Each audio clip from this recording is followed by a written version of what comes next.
Hey, I'm Bryan Catherman. This is Robbie Tschorn. We are wrapping up Worship Matters by Bob Kauflin. And if you're reading along, you might go, wait, there's 3 chapters left. But here's what happens in these last 3 chapters. We start to get into a lot more practical, tangible advice for the one leading the team, the worship leader, for the relationship between the team leader and the pastor. And then actually the very last chapter is advice for pastors on how they can foster relationships here. So we're into some really practical advice that's really good stuff. My encouragement would be, and for the purposes of these videos, we were kind of just talking about those who are coming onto the team, and those who are just starting to think about worship. So these might be the next level to push your thinking. If you're feeling like you're called to do more worship leading, then this is really good stuff. So I do want to challenge you to go into that, but it really wasn't the focus of what these discussions on the video were. Okay, so we have a relationship with your team when you're the team leader. There's a relationship that the leader of the team has with the pastor, and kind of how that works. That's really for you and me. And then there's some advice for pastors on how they relate to their worship leaders. So rather than going through that, because that probably isn't going to relate and connect as well as intended for this group, I'd rather just, in this short little wrap up, I'd rather just ask, maybe you, Robbie, what advice would you give to the people who've been reading along, watching these videos? There very well could be the people on your team, hopefully, right? Or the people who are getting ready to come on the team, or people who are just starting to think about worship. That's why we did this, was for the people who are just starting to think about leading in worship and just starting to think about being on the team. It's not the last 3 chapters, we're talking about. It's all this and why worship is so important. To those people who've been watching and coming along, what lasting advice, what would you say? Here's the last hurrah that you would want to give them. Worship matters. Oh, I see what you did there. No, it doesn't? It actually absolutely does. Yes. Okay.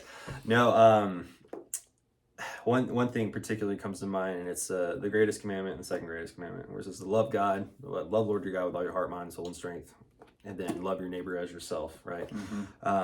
To round everything out, looking at the book Kauflin's written, Worship Matters. Like, if we don't have the love for God down, if we don't have the love for others down, worship's not going to mean a thing. It's just playing music and everybody really clapping along, right? Yeah, it really is. And so, it really does matter. It's something that should not be taken very lightly, from our song selections to how we interact with others, our character, everything speaks.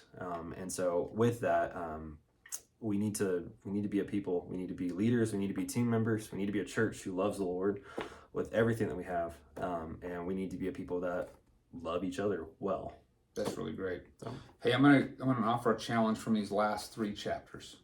And that is that if you are on a worship team, and if you are serving, and if you've really come through this and gone, wow, there's so many areas of growth, and you're really pressing into that, don't stop. Keep pressing. Read this section on chapter 30 about kind of what it looks like to lead a team. Think about, maybe are you called to be a worship leader? If you are a worship leader here at Redeeming Life or even elsewhere, think about what the relationship looks like with those who are leading the whole Sunday service and how that can work. And just keep pressing in and growing. And then certainly pastors, if it happens to be a pastor that's been watching this, really press into this whole thing. But if you're going through this, especially at Redeeming Life, come talk to us. Come talk to Robbie. Let's talk through calling. Let's talk through what the bigger picture might look like and what God might be calling you to do, because maybe He's calling you to do a whole lot more in the area of worship. I agree with you, Robbie. Worship matters. It's what we do. It's why we gather. Leading others to encounter the greatness of God. We're creating that space. So my encouragement would be, read the book if you haven't. Go through the videos if you just found this one randomly. And then maybe start again when you get to the end. Dig into God's Word. Really just work through it. Think deeply about what it is you're doing to serve the Lord, to glorify Him.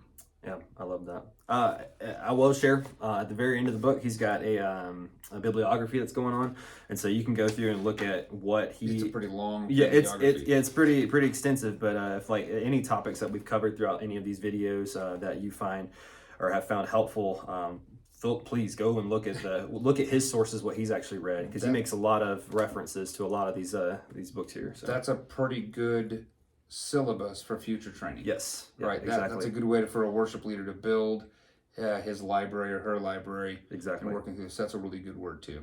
All right, we've been going through Worship Matters by Bob Kauflin. It's published by Crossway. We just want to encourage that if you haven't picked up a copy by this point through all these videos, you pick up a copy and then you go back to the beginning and watch all those videos. Yes.